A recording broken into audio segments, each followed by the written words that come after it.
वेद प्रचार मंडल द्वारा मंडल के संस्थापक सदस्य स्वर्गीय श्री कुंदनलाल शर्मा जी की स्मृति में 13 फरवरी 2025 को डॉक्टर हरप्रीत कौर निर्देशक के मार्गदर्शन में अंतः महाविद्यालय वैदिक भाषण प्रतियोगिता का आयोजन Khalsa Institute of management and Technology for Women Civil lines Ludhiana में किया गया।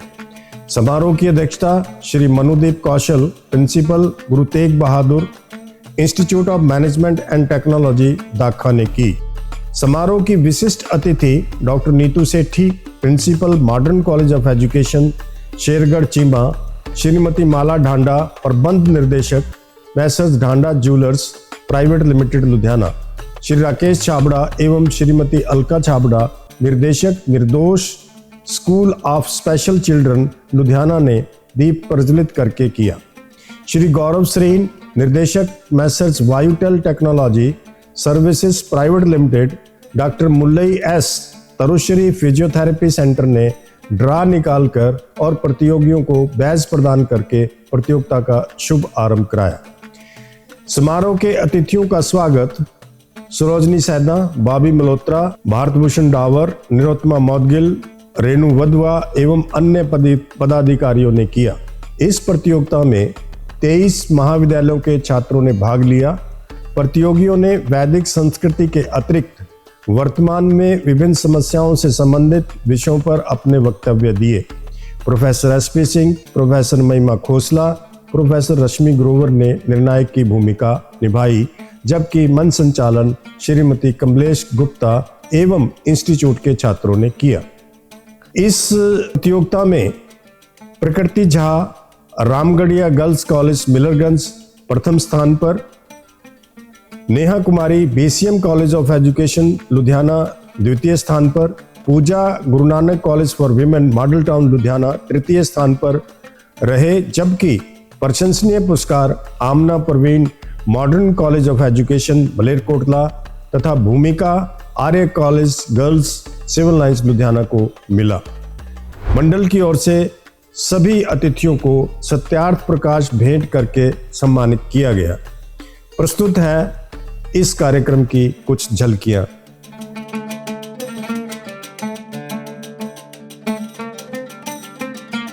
आदरणीय मंच उपस्थित अतिथिगण और मेरे प्रिय साथियों, आप सबको मेरा सादर प्रणाम। मेरा आज का विषय है वसुधैव कुटुंबकम। वसुधा अर्थात पृथ्वी, एव अर्थात वास्तव में, कुटुंबकम अर्थात एक परिवार, जिसका शाब्दिक अनुवाद है पृथ्वी वास्तव में एक परिवार है। ये वाक्यांश सभी प्राणियों के बीच भाईचारे और अंतर संबंध के विचार का प्रतीक है। ये एक ऐसी सोच है जिसने सिर्फ भारत को ही पहचान नहीं दी, बल्कि पूरे विश्व के लिए एक संदेश है। ये विचार हमें सिखाता है कि कैसे पूरी वसुधारा एक परिवार है, जिसमें न सीमाओं का भेद है, न धर्म का और न जाति का। और ये दृष्टि विश्व गुरु भारत ने हम सबको दी है। न मंदिर, न मस्जिद, न शाम, न सवेरा, एक ही है सूरज, एक ही है बसेरा। जो प्यार बांटे वही सबसे बड़ा है, जो प्यार बांटे वही सबसे बड़ा है। इंसानियत का रिश्ता ही रिश्तों से जुदा है। वसुधैव कुटुंबकम एक ऐसा विचार जो महाउपनिषद के 6 अध्याय से लिया गया है। अयम निघा प्रवति घन्न लघु चेतसम उधार चरितनम तु वसुधैव कुटुंबकम, अर्थात ये मेरा है, वो पराया है, ऐसा भेदभाव करते हैं, जबकि उदार हृदय वाले मनुष्य सदैव पूरे विश्व को एक परिवार मानते हैं। भारत की अगर बात करूं तो वसुधैव कुटुंबकम की उदाहरण महाउपनिषद से उत्पन्न होकर हमारे अतिथि सरकार, हमारे संविधान या यूं कहूं कि भारत की नीतियों में स्पष्ट रूप से प्रतिपादित है, जिसका परिचय धर्म संसद में स्वामी विवेकानंद जी ने पूरे विश्व को एक परिवार मानते हुए जब अमेरिका में अपना संबोधन मेरे प्रिय भाइयों और बहनों से किया, तो पूरे विश्व में भाईचारे और सद्भावना का संदेश पहुंचा था। भारत न केवल वसुधैव कुटुंबकम का उपदेश देता है, बल्कि इसे अपने आचरण में भी अपनाता है। आदरणीय महोदय, हम कैसे भूल सकते हैं कि भारत अनेक उल्लेखनीय कार्य करता आ रहा है। ऑपरेशन दोस्त के जरिए टर्की और सीरिया से हजारों लोगों को बचाना, ऑपरेशन गंगा के जरिए यूक्रेन की मदद करना, operation Kaveri, operation Meghdoot, operation समुद्र सेतु, अनगिनत ऑपरेशन के जरिए सिर्फ अपने ही देश के नागरिकों को नहीं बल्कि विभिन्न देश के नागरिकों को उनके देश सुरक्षित पहुंचाया है और ये सिद्ध किया है कि हम सदैव वसुधैव कुटुंबकम की उदाहरणा पर चलते आ रहे हैं। आदरणीय महोदय, हम इस बात को कैसे जुटला सकते हैं कि जब कोरोना महामारी में पूरा विश्व एक परिवार बन गया था, जहां भारत ने नेपाल, बांग्लादेश जैसे 200 से अधिक देशों को वैक्सीन पहुंचाई थी, वही थाईलैंड, जर्मनी जैसे देशों ने भी भारत की मदद की।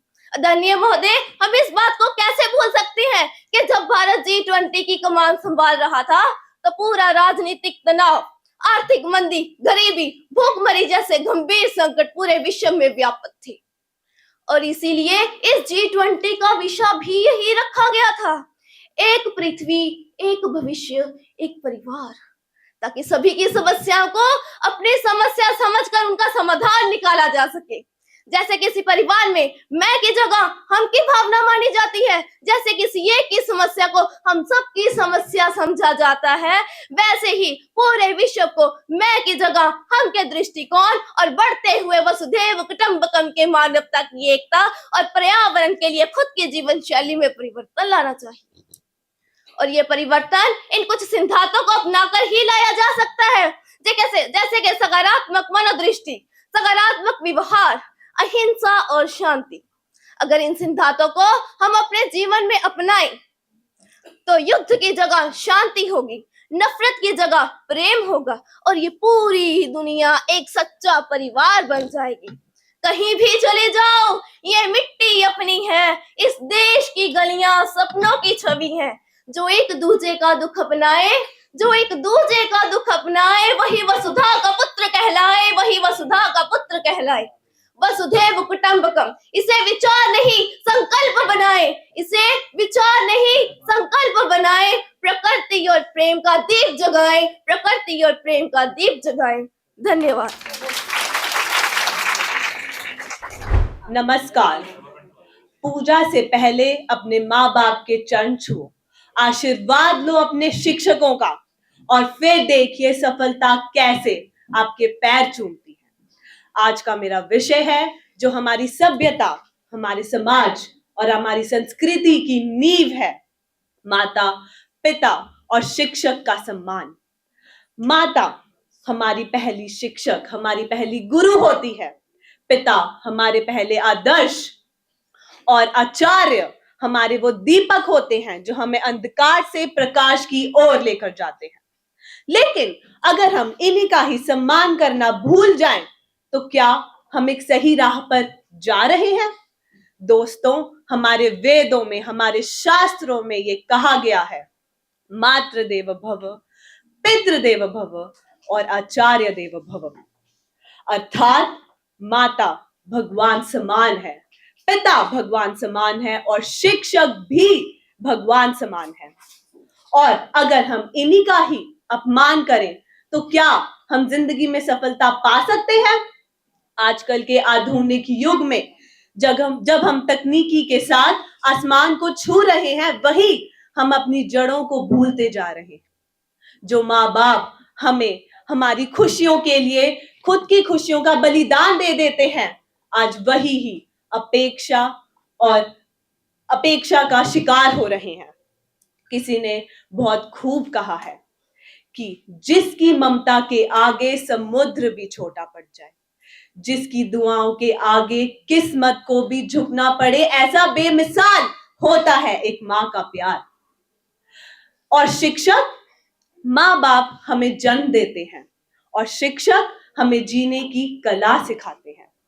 डॉक्टर APJ अब्दुल कलाम ने कहा था, अगर हम किसी शिक्षक को सम्मान नहीं दे सकते तो हमारी शिक्षा ही अधूरी है। आजकल के आधुनिक युग में हम अपने शिक्षकों का सम्मान नहीं कर पा रहे। माता सम्मान सिर्फ शब्दों से नहीं, कर्मों से होता है। माता पिता की भावनाओं को समझें, उन्हें आदर दें, ये है सम्मान। शिक्षक की शिक्षा को अपनाएं, अपनी जिंदगी में अपनाएं, ये है सम्मान। क्योंकि अगर हम इन महान हस्तियों को आदर देंगे तो ही दुनिया हमें आदर देगी।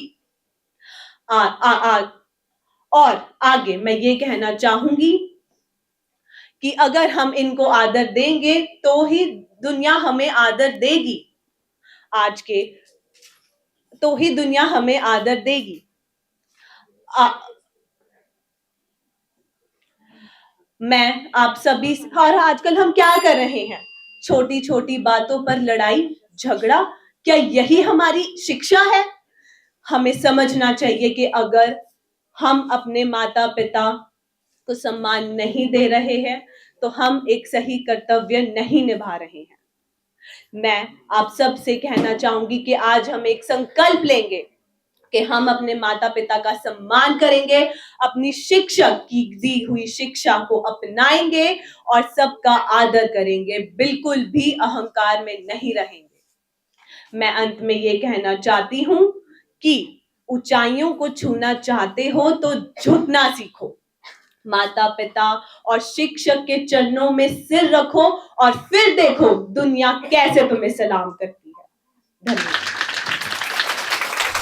आज मैं आप सभी के सामने एक ऐसा विषय लेकर आई हूं जो केवल एक विचार नहीं बल्कि हमारे समाज की हकीकत है। विषय है धरा की आधार नारी। धरा शब्द सुनते ही हमारे मन में एक प्रवाह और एक निरंतरता का विचार आता है। इसी प्रकार एक नारी हमारे समाज में विचारों, संस्कारों और भावनाओं को प्रवाहित करने वाली एक महत्वपूर्ण शक्ति है।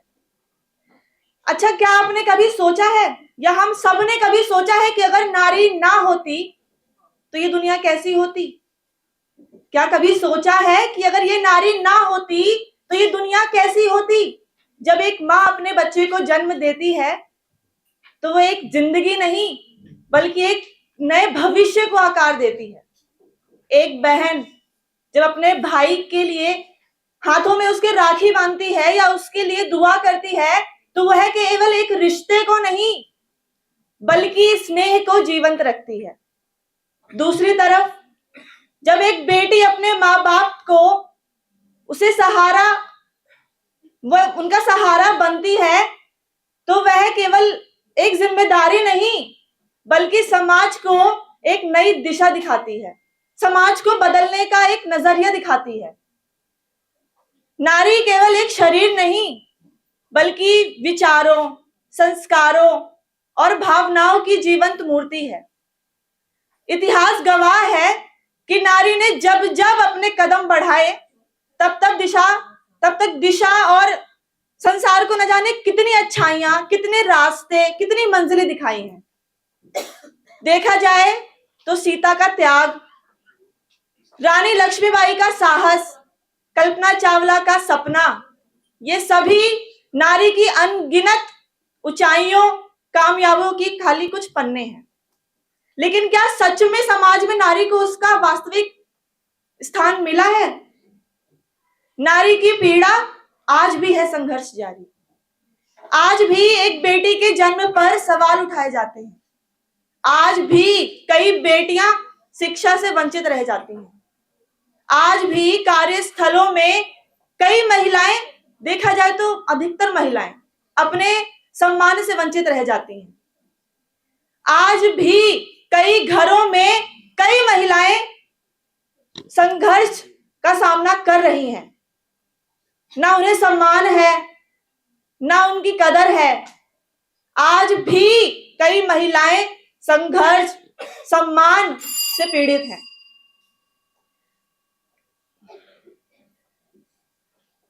अब समय आ गया है बदलाव का। अब समय आ गया है कि नारी को उसका वास्तविक सम्मान दिया जाए। नारी को जो मिलना चाहिए, जिसकी वो हकदार है, वो उसे दिया जाए। हमने पढ़ा है, सबने पढ़ा है, हमारे ग्रंथों में लिखा है, यत्र नार्यस्तु पूज्यन्ते रमन्ते तत्र देवता। अर्थात जहां नारी का सम्मान होता है वही देवता वास करते हैं। फिर हम क्यों नहीं करते हैं? हमें करना है और हम करेंगे। सीता रानी लक्ष्मीबाई, सावित्रीबाई फूले से लेकर मैरी कॉम, कल्पना चावला तक नारी ने हर जगह यह सिद्ध किया है कि नारी केवल घरों की सीमाओं तक सीमित नहीं है, बल्कि वह क्षमता रखती है देश को नई दिशा दिखाने की। शीर्षक मेरा ऐसा है कि अगर हम सच में चाहते हैं कि यह धरा समृद्ध और खुशहाल बने, तो हमें नारी को उसका वास्तविक सम्मान देना होगा। नारी को यह कहीं भी किसी भी जगह महसूस नहीं होने देना है कि वह कमजोर है या वह किसी दूसरे पर निर्भर है। नारी एक धारा को प्रवाहित करने वाली शक्ति ही नहीं, बल्कि इस धारा का आधारशिला भी है। नारी की वाणी में प्रेम है, सम्मान है, स्नेह है तो प्रतिकार भी है। नारी आवाज उठाती है तो समाज बदलता है। मैं अपनी इस विषय को एक कविता के साथ समाप्त करना चाहूंगी। नारी ही सृजन की पहचान है, बिन नारी अधूरा ये जहान है। आओ चलकर यह प्रण करें, हर नारी को सशक्त करें। Thank you. ओम। ओम एक ऐसा शब्द है जिसका उच्चारण भगवान श्री ब्रह्मा ने किया था, जिसकी ध्वनि पूरे ब्रह्मांड में गूंजती है। गीता का एक श्लोक भी है जिसमें भगवान श्री कृष्ण कहते हैं, जो इस ओम शब्द का प्रयोग करते हुए भगवान का चिंतन करता है और अपने प्राणों को त्याग देता है, तो उसे स्वर्ग की प्राप्ति होती है। आजाद हिंदुस्तान की इस खूबसूरत सभा में उपस्थित हर एक कदम को मेरी तरफ से प्रणाम। आदरणीय निर्णायक मंडल जी, मेरा आज का विषय है परमात्मा का निज नाम ओम। ओम परमात्मा का सर्वश्रेष्ठ नाम है, पूरे ब्रह्मांड में गूंजने वाली ध्वनि जिसे हम ओम कहते हैं। जैसे हम सभी अपने नाम से जाने जाते हैं, वैसे ही सर्वोच्च ब्रह्मांड ओम की ध्वनि से जाना जाता है। ओम को बीज मंत्र भी कहा जाता है। हिंदू धर्म में हर मंत्र की शुरुआत ओम से ही होती है। सिख धर्म में गुरु नानक देव जी ने कहा, एक ओंकार सतनाम। इसका मतलब ये है कि सत्य अटल है, ओमकार अटल है। बौद्ध धर्म में भी ओम का बहुत महत्व है। इस पूरे कथन का एक ही सार है महोदय, ओम से ही ब्रह्म विष्णु महेश का विस्तार है। जब हम गहरा लंबा श्वास लेते हैं और ओम का जाप करते हैं, और जब हम लगातार बहुत साल बाद ओम का जाप करते रहते हैं, तो ओम हमें इस बात से अवगत करवा देता है कि हम कौन हैं। हम एक आत्मा हैं। हम कहाँ से आए हैं? हम परमात्मा से आए हैं। परमात्मा कहाँ पर है? परमात्मा हर जगह पर है। ओम हमें इस बात से अवगत करवाता है कि हम किसमें बोल रहे हैं। हम एक मानव शरीर में बोल रहे हैं। ये शरीर किससे बना है? ये शरीर 5 तत्वों से बना है, और ये हमें ओम के लगातार जाप से पता लगता है। वह 5 तत्व आग, हवा, पानी, मिट्टी और आकाश। इन 5 तत्वों के क्या अवगुण है? वो है काम, क्रोध, लोभ, मोह और अहंकार। हम इन अवगुणों से कैसे बच सकते हैं, ये भी हमें ओम के जाप से पता लगता है। इन अवगुणों से बचने का एकमात्र उपाय है कि हम परमात्मा और ओम का नाम जपते रहें। इस संसार में किसकी रचना है? 84 का चक्र और दुखों का घर। इन दुखों के घर से कैसे बचा जा सकता है, ये भी हमें ओम ही बताता है। उसके लिए हमें इस नूर भरपूर सर्वव्यापक परमात्मा का और ओम का जाप करना होगा। जैसे मछली को जीने के लिए पानी की आवश्यकता है, पक्षियों को हवा की आवश्यकता है, वैसे ही एक आत्मा को परमात्मा से मिलने के लिए ओम जाप की जरूरत है। उसे नूर भरपूर के परम नाम की जरूरत होती है। ओम एक ऐसा उच्चारण है, ओम एक ऐसी ध्वनि है जो आत्मा और परमात्मा दोनों का मिलन करवा देती है। ओम शब्द में एक ध्वनि होती है जो हमारे शरीर में कंपन करती है, हमारी मानसिक संतुलन को स्थिर रखती है।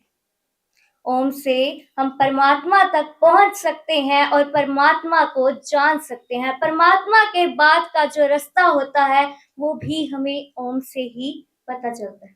आखिर मैं इतना ही कहना चाहूंगी, ओम नाम सबसे बड़ा, ओम नाम सबसे बड़ा, उससे बड़ा ना कोई, जो इसका सिमरन करे शुद्ध आत्मा होए, शुद्ध आत्मा होए। धन्यवाद। तम विद्याद दुख संयोग वियोगम योग यज्ञतम, अर्थात जो इस दुख रूपी दुनिया के संयोग से रहित है और जिसका नाम योगा है, उसे जानना अनिवार्य है। सुप्रभात निर्णायकगण, श्रोतागण एवं मेरे प्रिय साथियों, मैं आज आप सबके सामने योग करे निर्योग इस विषय का विवरण करने जा रही हूँ। अच्छा, तो एक छोटी सी कहानी से शुरू करें। एक मरीज बोला डॉक्टर से, हल करे जनाब, घुटना पीठ करम दर्द से हाल तो है बड़ा बुरा हमारा। डॉक्टर ने सुना, उसने हल्का हाथ लगाया, थोड़ा मुंह बनाया, फिर उठा ली कलम और विशिष्ट कोर लिख डाला। 1 2 3 4 5 6। अजी 2 साल पहले तक 2 दवाइयों से हो जाता था काम, ये 40 का होने का इतना लंबा इनाम। हे परमात्मा, हे परमेश्वर, हमारी नैया तो तुम्हारे हाथ। अब क्या करें, चिंतन में थे, दुविधा में जो अड़ गए थे। अब तभी ये ख्याल आकर बोला, चाहिए बीमारियों से छुटकारा और रोग से आराम, तो करिए ना योग को शत शत प्रणाम। बिल्कुल सही सुना दोस्तों आपने, योगा योगा योगा, योग से बना योगा, ये वही विद्या है और वही शैली है जो आज से कई साल पहले हमारे महर्षियों ने हमें देन में दी थी। ये वही विद्या है जिसमें भगवान शंकर जी को गुरु का दर्जा दिया गया है। ये वही विद्या है जिसका प्रचार खुद भगवान श्री कृष्ण जी ने और महावीर जी ने किया, और अंत में महर्षि पतंजलि जी ने इसे समेट कर एक ग्रंथ का निर्माण किया। ये सब तो ठीक है, पर योग करे निर्योग कैसे? वो ऐसे कि जब हम ध्यान लगाते हैं, हम एक लंबी सांस अंदर खींच कर अपने मस्तिष्क के बीचों बीच भगवान का ध्यान कर जब उसे बाहर निकालते हुए ओम का कुछ इस ढंग से प्रचार करते हैं,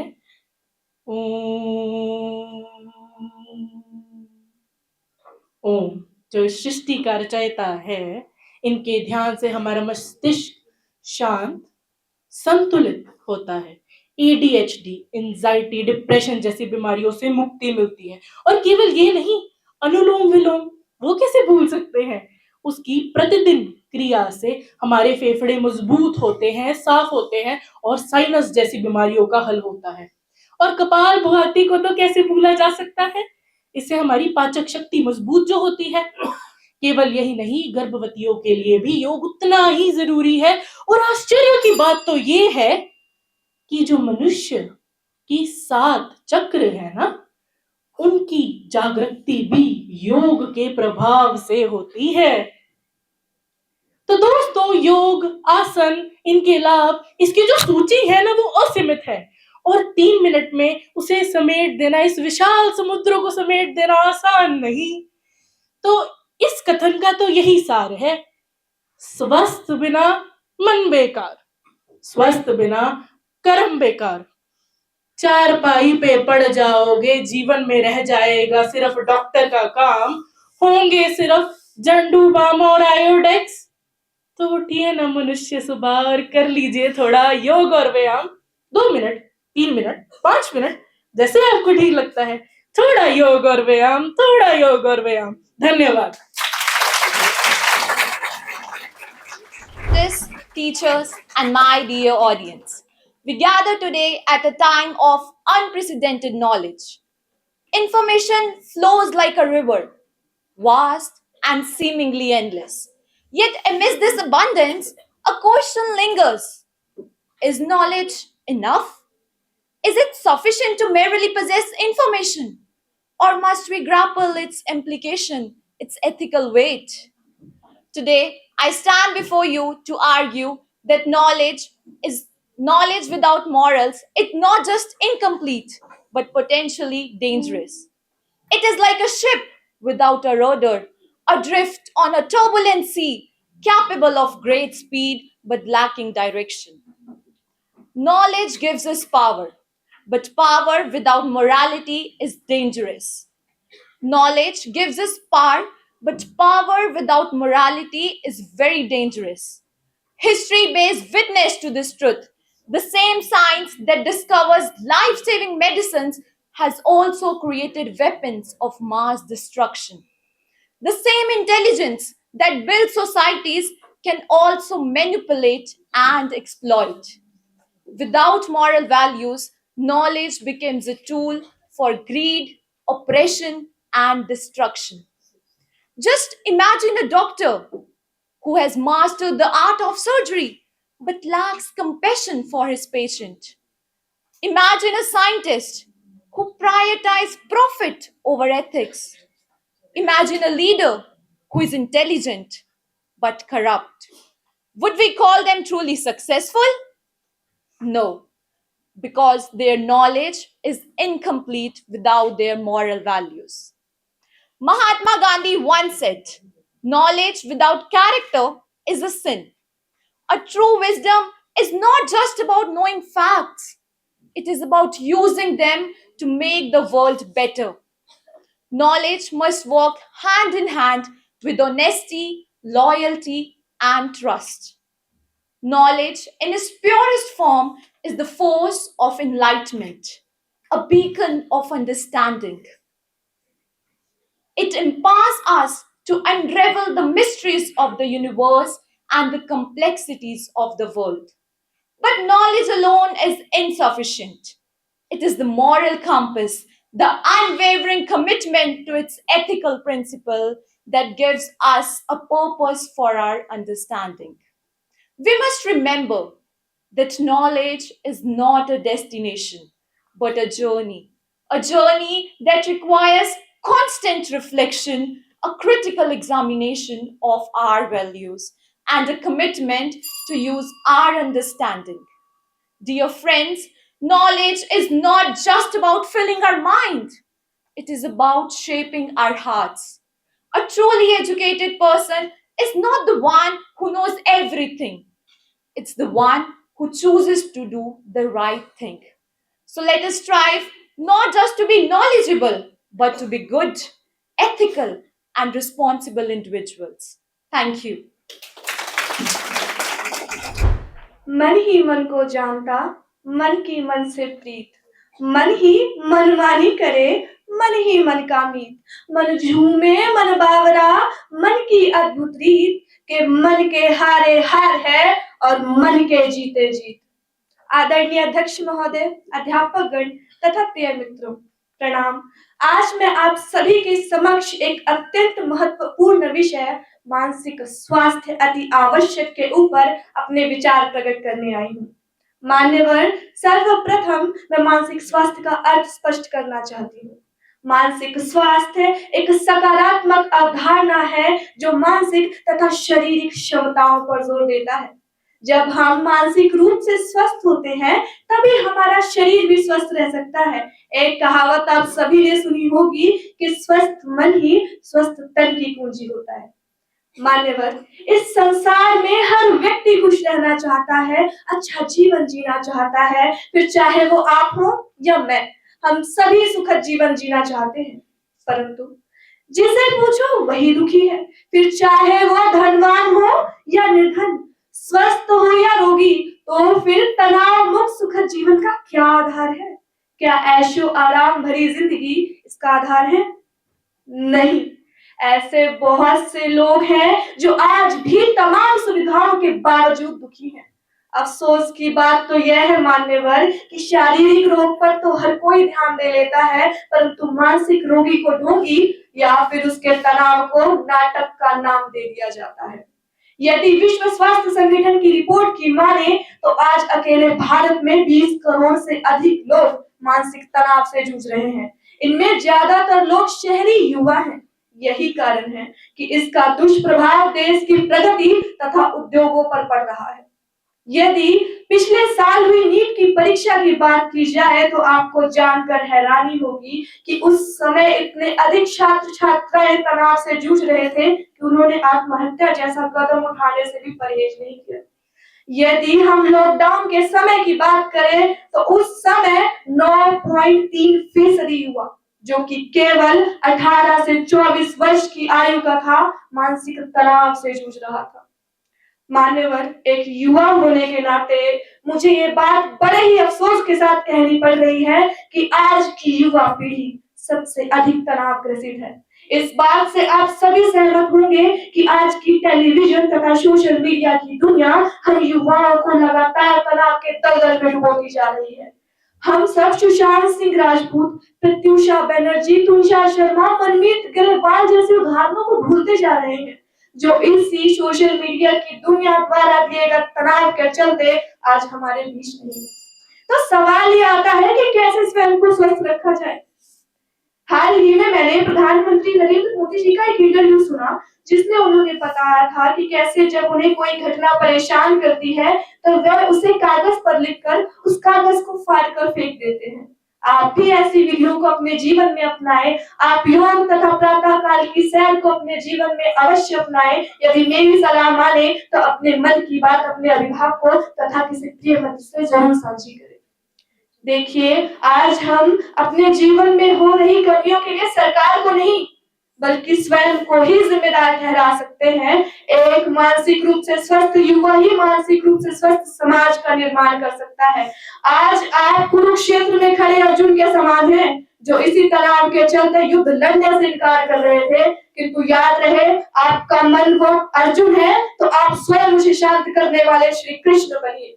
मेरा अनुरोध है कि हर एक स्कूल, हर एक महाविद्यालय एक लेक्चर मानसिक तनाव के ऊपर जरूर रखे, ताकि हमारा युवा मानसिक रूप से स्वस्थ हो सके। तो आइए हम सब मिलकर एक ऐसे वर्तमान का निर्माण करते हैं जो मानसिक रूप से तनाव मुक्त होगा, ताकि हम फिर से भारत को सोने की नहीं, हीरे की चिड़िया बनाकर चमका सके। अंत में मैं कुछ पंक्तियां कहूंगी कि संघर्षों के साए में इतिहास हमारा पलता है, संघर्षों के साए में इतिहास हमारा पलता है, और जिस ओर जवानी चलती है उस ओर जमाना चलता है। धन्यवाद। देश के नागरिक हूं जहां छत्रपति शिवाजी महाराज और सम्राट अशोक जैसा राजा था। मैं उस देश के नागरिक हूं जहां हर 50 मील पर रूप, पहनावा, मजहब बदल जाया करता था। मैं उस देश की नागरिक हूं जहां डाल डाल पर सोने की चिड़िया को पाया जाता था। मैं उस देश के नागरिक हूं जिसे अपने भूगोल से पहले अपने ब्रह्मांड का भूगोल समझ आता था।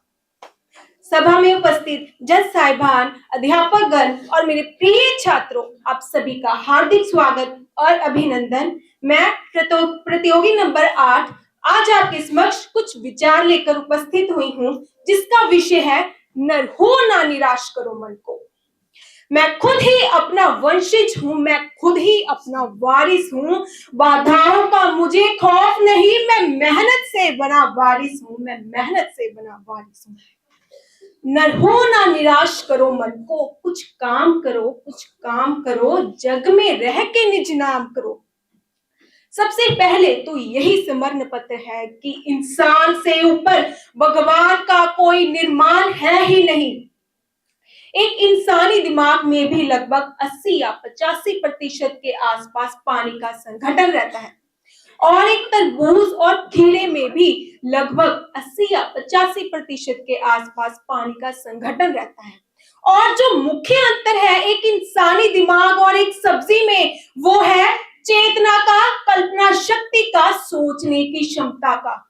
और ये जो तोहफा है अपने जीवन में उसका कुछ भी पकड़कर बना लेने का सिर्फ इंसानों को ही मिला है। नर हो ना निराश करो मन को, यानी हमें निराशा से दूर रहना होगा, क्योंकि ये निराशा ही है जो मनुष्य का सबसे बड़ा दुश्मन है। वो ऐसी सोच है, कहते हैं कि सीढ़ियां वही होती हैं। दोस्तों, सीढ़ियां वही होती हैं जो किसी की नजर में किसी के लिए नीचे आ रही हैं और किसी के लिए ऊपर जा रही हैं। ये जन्म हुआ किस अर्थ अहो, समझो जिसमें ये व्यर्थ ना हो, कुछ तो उपयुक्त करो धन को। इन खूबसूरत पंक्तियों से मुझे अपने जीवन की एक रोचक बात याद आ रही है, जो मैं आपके सामने प्रस्तुत करना चाहती हूँ कि ये जिंदगी की किताब भी क्या किताब है। ये जिंदगी की किताब भी क्या किताब है। इंसान जिल्द संवारने में व्यस्त है और पन्ने हैं कि बिखरने को बेताब है, और पन्ने हैं कि बिखरने को बेताब है। कि संभलो सुयोग न जाए चला, कब व्यर्थ हुआ सदुपाय भला। समझो जग को ना निरा सपना, पथ आप प्रशस्त करो अपना। यानी जीवन को एक जिंदा लाश की तरह मत जियो, अपना लक्ष्य निर्धारित करो, अपना उद्देश्य निर्धारित करो। दोस्तों, जब मनुष्य को एक लक्ष्य मिल जाता है ना, एक उद्देश्य मिल जाता है ना, तो मान लीजिए उसमें एक नई ऊर्जा आ जाती है, उसे एक नई दिशा मिल जाती है। तो उठो, इस मौके को पकड़ो और अपने जीवन में सच को ढूंढने का प्रयास करो। क्योंकि निज गौरव का नित ज्ञान रहे, हम भी कुछ है ये ध्यान रहे, मरणोत्तर मुझे वो मान रहे। यानी हमारे मरने के बाद भी हमारे जीवन का गान गूंजता रहे, कुछ ऐसा काम करो। अगर हम आगे नहीं बढ़ेंगे, प्रयास नहीं करेंगे, तो बताइए फिर इसमें किसकी गलती है? बताइए मुझे। तो मेरी यही प्रार्थना है हर एक सुनने वाले से कि अपना लक्ष्य ढूंढे, अपना मिशन ढूंढे। लेकिन ये संकल्प सिर्फ मुझे नहीं, बल्कि आप हम सबको मिलकर लेना होगा, ताकि हम फख्र से, हम गर्व से सब भारतवासी ये कह सके कि बदलते रहे हैं जमाने, हमारी सोच भी बदल जाएगी। बेपनाह हो जज्बा और अच्छी हो कोशिश अगर, तो सब कुछ हो जाएगा, तो सब कुछ हो जाएगा, तो सब कुछ हो जाएगा। धन्यवाद। आदरणीय अतिथिगण, निर्णायकगण एवं मेरे प्रिय साथियों को मेरी तरफ से प्यार भरी नमस्कार। आज का मेरा विषय है जन जागृति के नायक महर्षि दयानंद सरस्वती जी। महर्षि दयानंद सरस्वती जी, जो कि एक सुप्रसिद्ध भारतीय समाज सुधारक, वेदों के विद्वान, सामाजिक, राजनीतिक, धार्मिक जागृति के प्रेरणा स्रोत तथा शिक्षा और नारी सशक्तिकरण के प्रचारक हैं। ऐसे महान नायक का जन्म 12 फरवरी 1824 ईस्वी को गुजरात के टंकारा गांव में हुआ। इनका मूल नाम मूलशंकर तिवारी था। इनके पिताजी का नाम करशनजी लालजी तिवारी तथा माता का नाम यशोदाबाई था। बाल्यकाल में ही इन्होंने वेद, उपनिषद, संस्कृत तथा अन्य धार्मिक ग्रंथों का गहन अध्ययन किया। एक ब्राह्मण परिवार से संबंधित होने के कारण वे धार्मिक शिक्षा से अच्छे से परिचित थे। पर एक बार किशोरावस्था में जब महाशिवरात्रि के अवसर पर इन्होंने शिवलिंग पर चूहे को प्रसाद खाते हुए देखा, तो इनके मन में एक विचार उत्पन्न हुआ कि जब भगवान खुद की ही रक्षा नहीं कर सकते, तो अपने भक्तों की रक्षा कैसे करेंगे।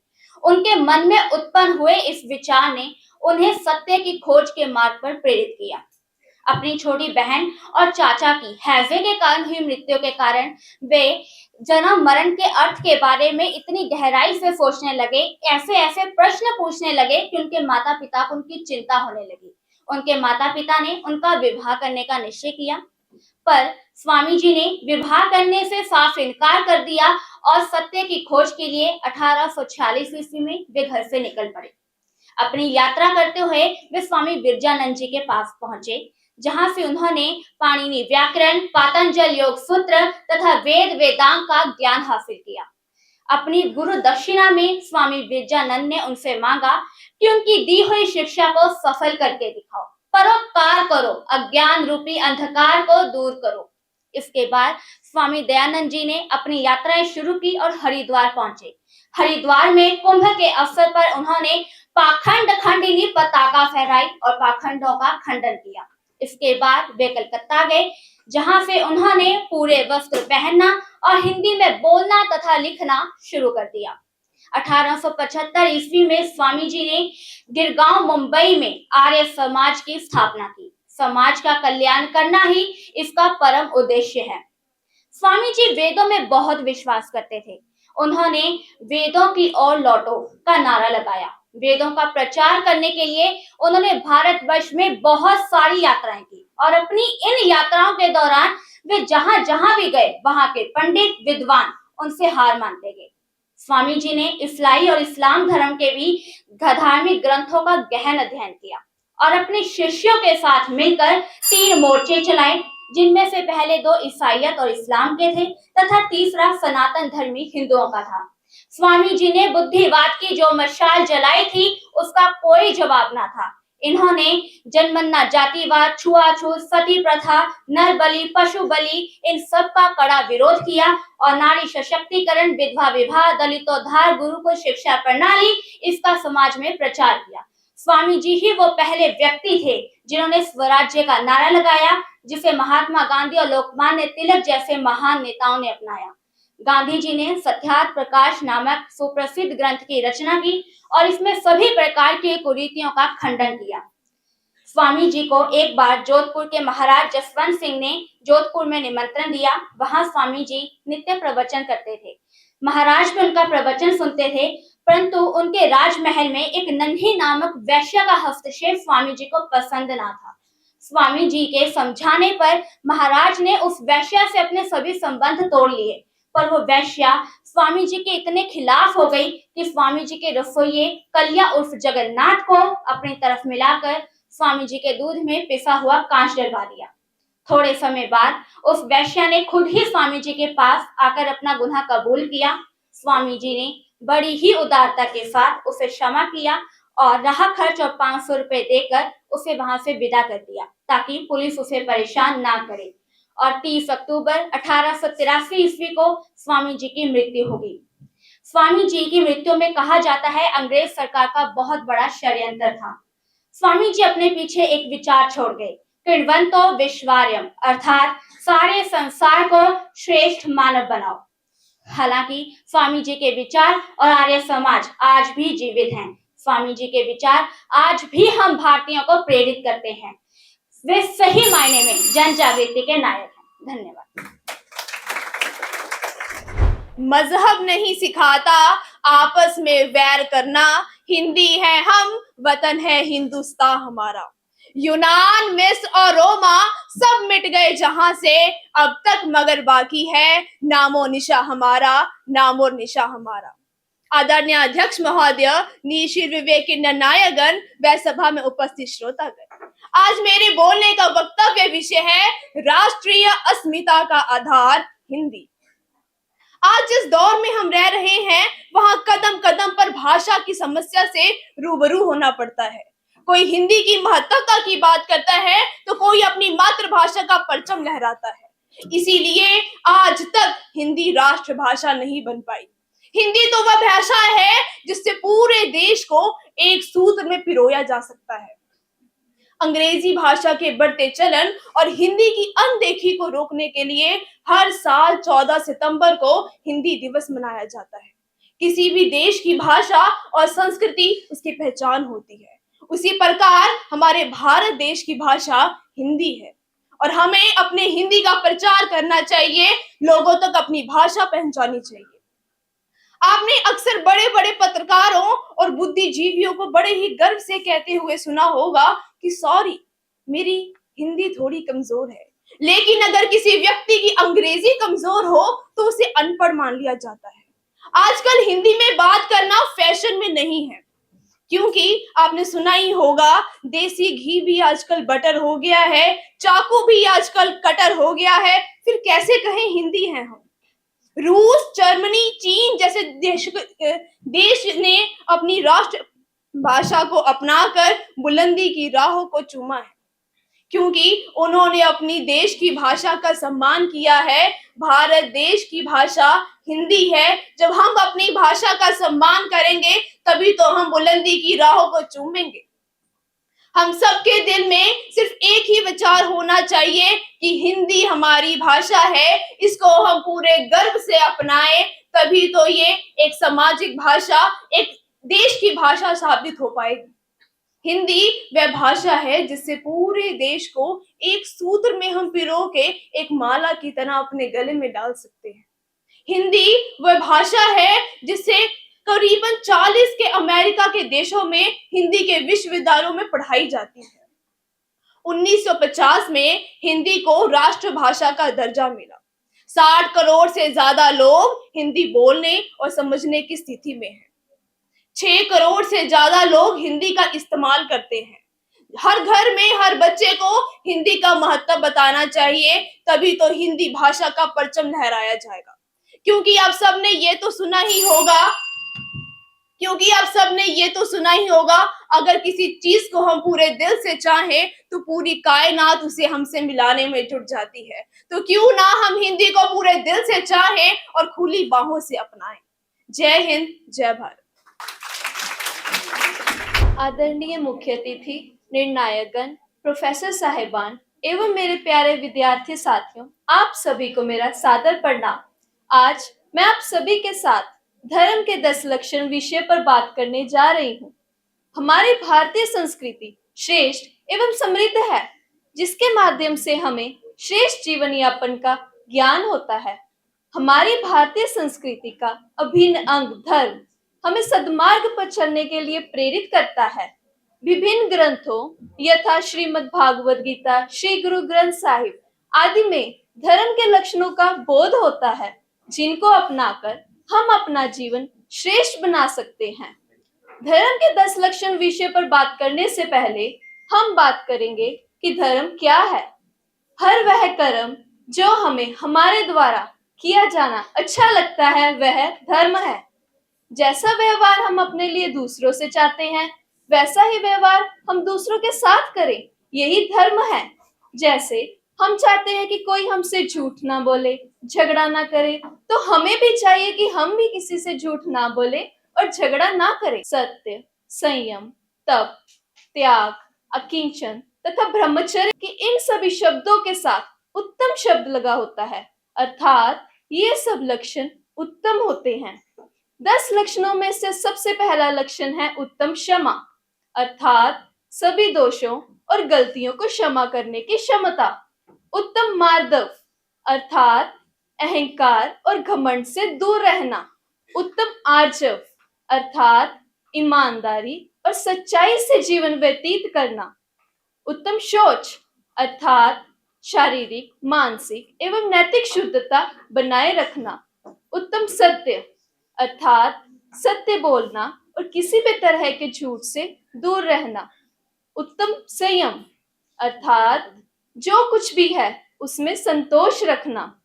उत्तम तप, अर्थात आत्म नियंत्रण और कठिनाइयों को सहना। उत्तम त्याग, अर्थात धार्मिक ग्रंथों को पढ़ना और आत्म ज्ञान की खोज करना। इसका श्रेष्ठ उदाहरण है रामचरितमानस, सत्यार्थ प्रकाश पुस्तकें आदि।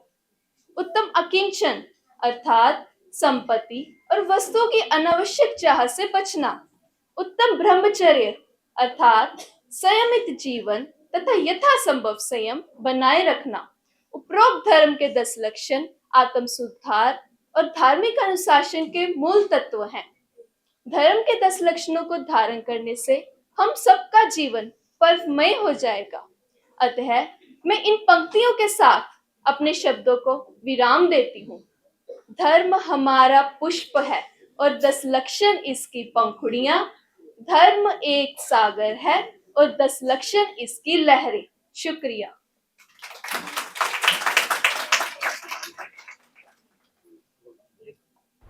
जो आगे बढ़ते रहते हैं सपने अपने बुनते रहते हैं, जो आगे बढ़ते रहते हैं सपने अपने बुनते रहते हैं। असफलताओं से जो ना घबराए, असफलताओं से जो ना घबराए, वही जीवन में सफलता पाए। सम्मानीय जज साहिबान, आदरणीय शिक्षकगण और मेरे प्रिय साथियों को मेरी ओर से नमस्कार। मैं आज आप सभी के समक्ष एक ऐसा विषय प्रस्तुत करने जा रही हूँ जो हमारे जीवन की गहराई से जुड़ा हुआ है। इस विषय का नाम है नर हो ना निराश करो मन को। ये हमारे लिए प्रेरणा ही नहीं बल्कि जीवन के लिए एक मार्गदर्शक भी है। मनुष्य का जीवन कभी भी सरल नहीं होता। इसमें कठिनाइयां, असफलताएं, दुविधाएं आती रहती हैं, परंतु यह हम पर निर्भर करता है कि हम इन कठिनाइयों का सामना किस प्रकार करते हैं। क्या हम हार मान लेते हैं या डट कर उनका सामना करते हैं। जीवन की चुनौतियों को लेकर कवि रामधारी सिंह दिनकर ने बहुत ही सुंदर पंक्तियां लिखी हैं। मानव जब जोर लगाता है, मानव जब जोर लगाता है, पत्थर भी पानी बन जाता है। ये पंक्तियां हमें सिखाती हैं कि यदि हम अपने मन को मजबूत रखें तो कोई भी कठिनाई हमें रोक नहीं सकती। जीवन में मनुष्य के मन का सबसे बड़ा योगदान होता है, क्योंकि ये हमारी ऊर्जा, विचारों और हमारी दिशा को नियंत्रित रखता है। यदि मन में सकारात्मकता है तो संभव कार्य भी संभव बन सकता है, परंतु यदि हम अपने मन को कमजोर मान लेते हैं तो सबसे सरल कार्य भी हमें कठिन लगने लगता है। जैसे कि स्वामी विवेकानंद जी ने कहा है, जिस पल आप अपने मन को कमजोर मान लेते हो उसी पल आप हार जाते हो। जीवन में सकारात्मक दृष्टिकोण होना बहुत जरूरी है, क्योंकि ये हमारे जीवन का आधार है। जीवन में असफलता को अवसर के रूप में देखिए। जैसे कि कवि हरिवंश राय बच्चन जी ने कहा है, लहरों से डरकर नौका पार नहीं होती, लहरों से डरकर नौका पार नहीं होती, कोशिश करने वालों की कभी हार नहीं होती। यदि असफलता का एकमात्र उपाय आत्महत्या ही होता तो आज के समय में जो भी सफल व्यक्ति हैं हार चुके होते, क्योंकि उन्होंने अपने जीवन में कभी ना कभी असफलता जरूर पाई है। महात्मा गांधी जी ने भारत को आजाद कराने के लिए संघर्ष किया। उनके जीवन में कई कठिनाइयां आई, परंतु उन्होंने हार नहीं मानी। अब्दुल कलाम जी ने अपने बचपन में गरीबी और कठिनाइयों का सामना किया, परंतु मन में आत्मविश्वास के साथ भारत के मिसाइल मैन और राष्ट्रपति का पद हासिल किया। थॉमस एडिसन ने बल्ब बनाने के लिए कई असफल प्रयोग किए, परंतु उन्होंने कहा, मैंने असफलता नहीं पाई, बल्कि बल्ब बनाने के 10,000 गलत तरीके ढूंढ लिए। कोरोना वायरस की महामारी ने पूरी दुनिया को प्रभावित किया, लाखों लोगों ने अपनों को खो दिया, अर्थव्यवस्था बहुत प्रभावित हुई, परंतु पूरी दुनिया के लोगों ने हार नहीं मानी। ये सभी उदाहरणें हमें सिखाती हैं कि यदि हमारे मन में आत्मविश्वास है तो लाखों कठिनाइयां आने के बावजूद भी हम अपनी दिशा नहीं खोते। अंत में मैं आपसे यही कहना चाहूंगी कि जीवन में आने वाली हार और निराशा से कभी डरे नहीं, क्योंकि ये हमारे जीवन के छोटे छोटे पड़ाव हैं जो हमें और मजबूत बनाते हैं। जैसे कि श्रीमद् भगवत गीता में लिखा है, कर्म किए जा फल की चिंता मत कर। मैं अपने इस विषय का अंत बहुत ही सुंदर पंक्तियों से करना चाहूंगी। गति प्रबल पैरों में भरी, गति प्रबल पैरों में भरी, फिर क्यों रहूं दर दर खड़ा, जब आज मेरे सामने है रास्ता इतना बड़ा, जब तक ना मंजिल पा सकूं तब तक ना मुझे विराम है, चलना हमारा काम है, चलना हमारा काम है। धन्यवाद। ਸਤਿਕਾਰਯੋਗ ਅਧਿਆਪਕ ਸਹਿਬਾਨ, ਮੇਰੇ ਮਾਤਾ ਪਿਤਾ ਅਤੇ ਮੇਰੇ ਪਿਆਰੇ ਸਾਥੀਓ, ਮੇਰੇ ਵੱਲੋਂ ਸਾਰਿਆਂ ਨੂੰ ਪਿਆਰ ਭਰੀ ਸਤਿ ਸ਼੍ਰੀ ਅਕਾਲ।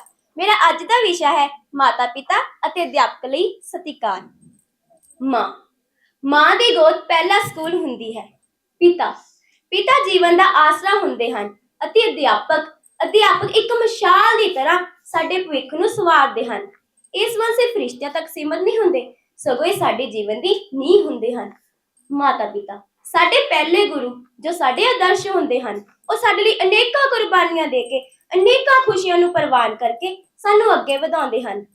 ਮਾਂ ਦੀ ਮਮਤਾ ਅਤੇ ਪਿਤਾ ਦੀ ਸ਼ਕਤੀ ਸਾਨੂੰ ਚੰਗਾ ਇਨਸਾਨ ਬਣਾਉਂਦੀ ਹੈ, ਪਰ ਅਸੀਂ ਆਪਣੇ ਮਾਤਾ ਪਿਤਾ ਅਤੇ ਅਧਿਆਪਕ ਨੂੰ ਉਹੀ ਇੱਜ਼ਤ ਦਿੰਦੇ ਹਾਂ ਕਿ ਅਸੀਂ ਉਹਨਾਂ ਨੂੰ ਉਹੀ ਪਿਆਰ ਦਿੰਦੇ ਹਾਂ।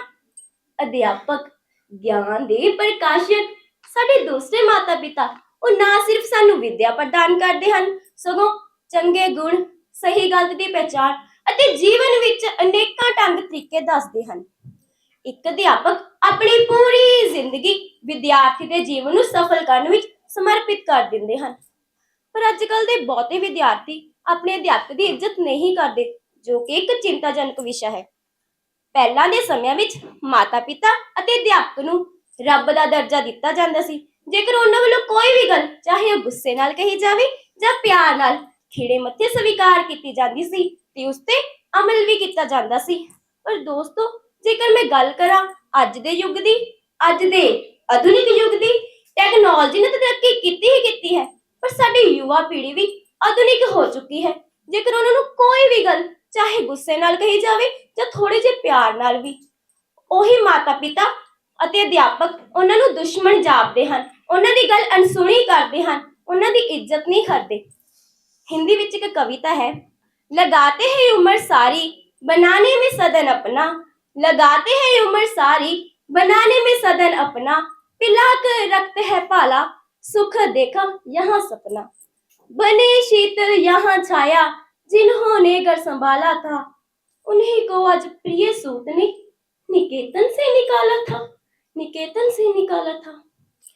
ਜਦੋਂ ਬੱਚਾ ਛੋਟਾ ਹੁੰਦਾ ਹੈ ਤੋਤਲਾ ਬੋਲਦਾ ਹੈ, ਮੰਮਾ ਆ ਤੀਆ, ਪਾਪਾ ਉਹ ਤੀਆ। ਉਸਦੀ ਗੱਲ ਕੋਈ ਸਮਝੇ ਚਾਹੇ ਨਾ ਸਮਝੇ, ਉਸਦੇ ਮਾਤਾ ਪਿਤਾ ਉਸਦੀ ਗੱਲ ਸਮਝ ਲੈਂਦੇ ਹਨ ਤੇ ਉਸਦੇ ਹਰ ਇੱਕ ਚਾਅ ਨੂੰ ਪੂਰਾ ਵੀ ਕਰਦੇ ਹਨ। ਪਰ ਜਦੋਂ ਉਹੀ ਮਾਤਾ ਪਿਤਾ ਬਜ਼ੁਰਗ ਹੋ ਜਾਂਦੇ ਹਨ, ਉਹਨਾਂ ਦੀ ਸੋਚਣ ਤੇ ਬੋਲਣ ਸ਼ਕਤੀ ਘਟ ਜਾਂਦੀ ਹੈ ਤੇ ਉਹੀ ਬੱਚੇ ਉਹਨਾਂ ਨੂੰ ਖਿੱਚ ਕੇ ਪੈਂਦੇ ਹਨ। ਉਹ ਬਾਪੂ ਤੈਨੂੰ ਸੁਣਦਾ ਨਹੀਂ, ਉਹ ਮਾਤਾ ਤੈਨੂੰ ਕਿੰਨੀ ਵਾਰ ਕਹਾਂ ਇੱਕ ਗੱਲ। ਤਾਂ ਉਹੀ ਸਤਿਕਾਰਯੋਗ ਮਾਤਾ ਪਿਤਾ ਬੋਝ ਆਪਣ ਲੱਗ ਜਾਂਦੇ ਹਨ। ਸਿੱਖ ਧਰਮ ਵਿੱਚ ਸ੍ਰੀ ਗੁਰੂ ਰਾਮਦਾਸ ਜੀ ਨੇ ਕਿਹਾ, ਗਿਆਨ ਗੁਰੂ ਤੋਂ ਮਿਲਦਾ ਹੈ ਤੇ ਸਾਨੂੰ ਆਪਣੇ ਗੁਰੂ ਦੀ ਇੱਜ਼ਤ ਕਰਨੀ ਚਾਹੀਦੀ ਹੈ। ਹਿੰਦੂ ਧਰਮ ਵਿੱਚ ਗੁਰੂ ਬ੍ਰਹਮਾ ਗੁਰੂ ਵਿਸ਼ਨੂੰ ਗੁਰੂ ਦੇਵੋ ਮਹੇਸ਼ਵਰਾ ਗੁਰੂ ਸਾਖਸ਼ਾਤ ਪਰਮ ਬ੍ਰਹਮਾ ਤਸਮੈ ਸ਼੍ਰੀ ਗੁਰਵੇ ਨਮః। ਅੰਤ ਵਿੱਚ ਦੋਸਤੋ ਮੈਂ ਹੀ ਕਹਿਣਾ ਚਾਹੁੰਦੀ ਹਾਂ, ਬੇਸ਼ੱਕ ਸਮਾਂ ਬਦਲ ਰਿਹਾ ਹੈ ਤੇ ਬਦਲਦੇ ਸਮੇਂ ਨਾਲ ਅਸੀਂ ਵੀ ਬਦਲ ਰਹੇ ਹਾਂ, ਪਰ ਦੋਸਤੋ ਇੰਨਾ ਵੀ ਨਾ ਬਦਲੋ ਕਿ ਅਸੀਂ ਆਪਣੇ ਮਾਤਾ ਪਿਤਾ ਦੀ ਇੱਜ਼ਤ ਨਾ ਕਰ ਪਾਈਏ। ਮੇਰੇ ਮੁਤਾਬਿਕ ਜੇਕਰ ਅਸੀਂ ਆਪਣੇ ਮਾਤਾ ਪਿਤਾ ਅਤੇ ਅਧਿਆਪਕ ਦਾ ਨਿਰਾਦਰ ਕਰਦੇ ਹਾਂ, ਉਹਨਾਂ ਦੀ ਅੱਖਾਂ ਵਿੱਚ ਹੰਝੂ ਲਿਆਉਂਦੇ ਹਾਂ, ਉਹਨਾਂ ਦਾ ਦਿਲ ਦੁਖਾਉਂਦੇ ਹਾਂ, ਤਾਂ ਅਸੀਂ ਆਪਣੇ ਲਈ ਨਰਕ ਦਾ ਦਰਵਾਜ਼ਾ ਖੋਲ ਰਹੇ ਹਾਂ। ਸਾਨੂੰ ਲੋੜ ਹੈ ਪ੍ਰਭੂ ਸ਼੍ਰੀ ਰਾਮ ਵਾਂਗ ਆਪਣੇ ਮਾਤਾ ਪਿਤਾ ਦੀ ਗੱਲ ਦਾ ਮਾਣ ਰੱਖਣ ਲਈ, ਸਾਨੂੰ ਲੋੜ ਹੈ ਸ਼ਰਵਣ ਪੁੱਤਰ ਵਾਂਗ ਆਪਣੇ ਮਾਤਾ ਪਿਤਾ ਦਾ ਖਿਆਲ ਰੱਖਣ ਲਈ। ਧੰਨਵਾਦ। धरा जब जब विकल होती है, मुसीबत का समय आता, कोई ना कोई किसी न किसी रूप में महामानव चला आता। नमस्कार, आज का मेरा विषय है आर्य समाज में क्रांतिकारियों की जो उन्होंने कार्य किए हैं उनके बारे में। आर्य समाज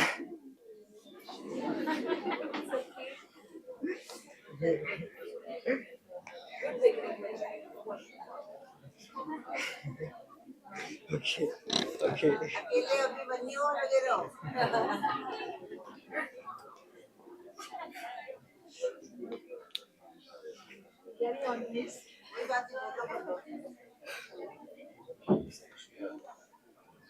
आर्य समाजियों की भूमिका सॉरी मैं कैरी कर लूं इसको।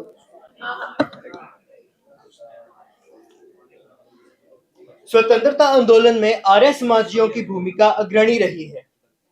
स्वतंत्रता आंदोलन में आर्य वीरों ने अपनी प्राणों की आहुति दी। स्वतंत्रता आंदोलन में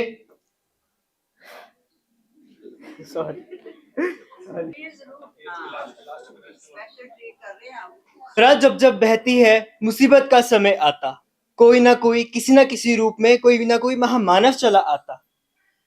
आज का मेरा विषय है स्वतंत्रता आंदोलन में आर्य समाज की भूमिका। स्वतंत्रता आंदोलन में आर्य वीरों ने अपने प्राणों की आहुति दी। स्वतंत्रता आंदोलन में आर्य समाजियों का स्वतंत्रता आंदोलन में आर्य समाजियों की भूमिका अग्रणी रही है।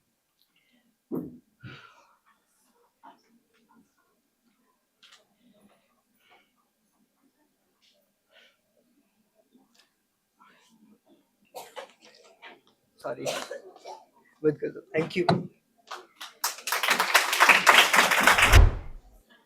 आर्य हमारा नाम है, आर्य हमारा नाम है, वेद हमारा धर्म, ओम हमारा देव है, यज्ञ हमारा कर्म। आदरणीय अतिथिगण, निर्णायक मंडल एवं मेरे प्रिय साथियों, आप सभी को मेरी ओर से सुप्रभात। मेरा आज का बोलने का विषय है यज्ञ का वैज्ञानिक महत्व।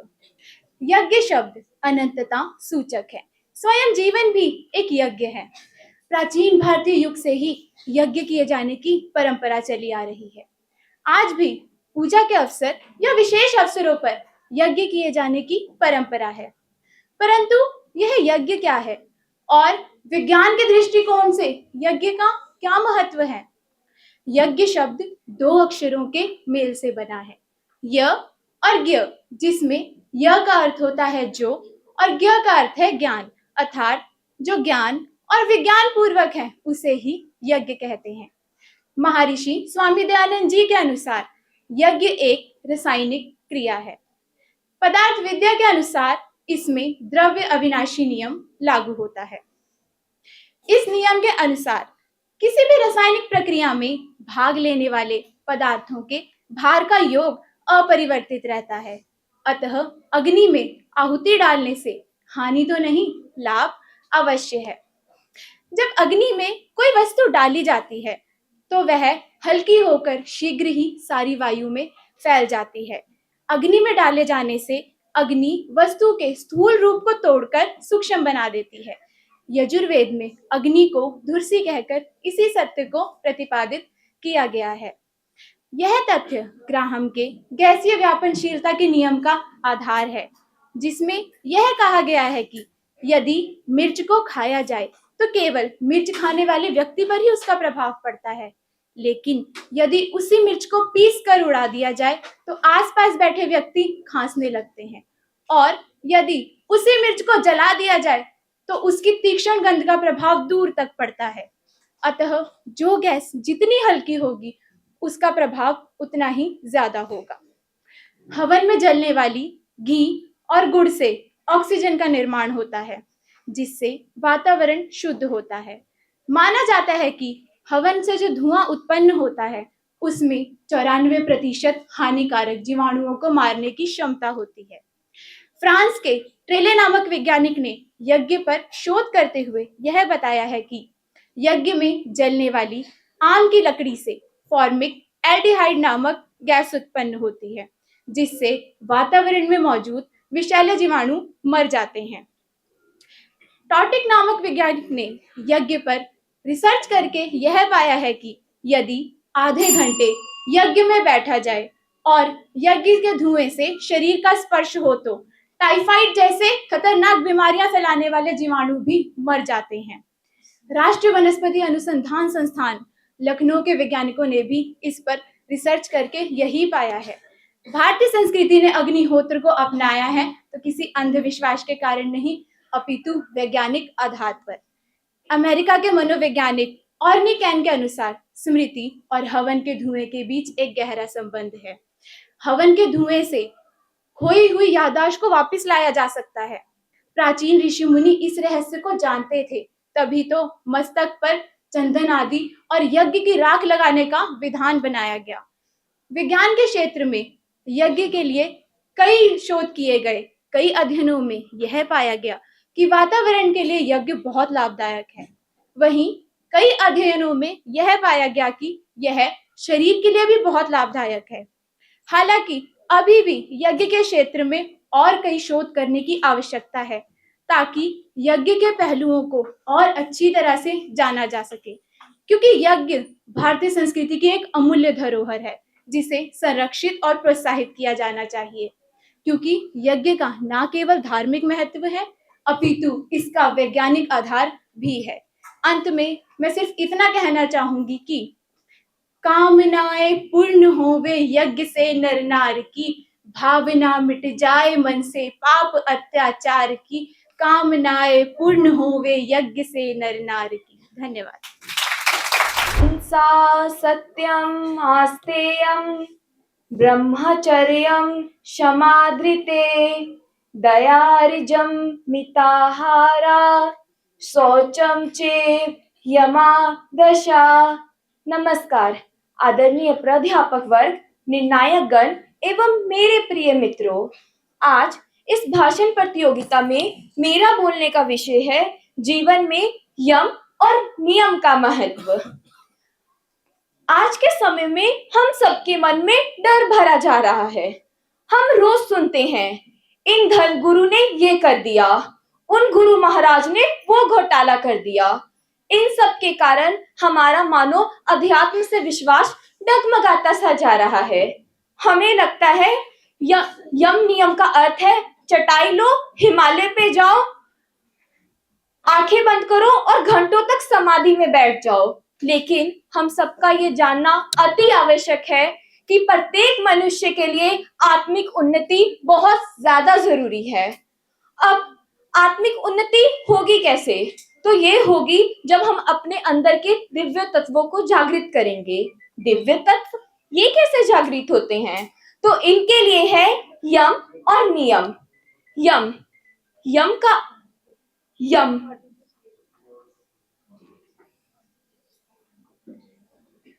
यम यम का अर्थ है नियंत्रित करना। यम का अर्थ है नियंत्रित करना। यम के माध्यम से हम अपने मन और इंद्रियों यम के माध्यम से हम अपने मन और इंद्रियों को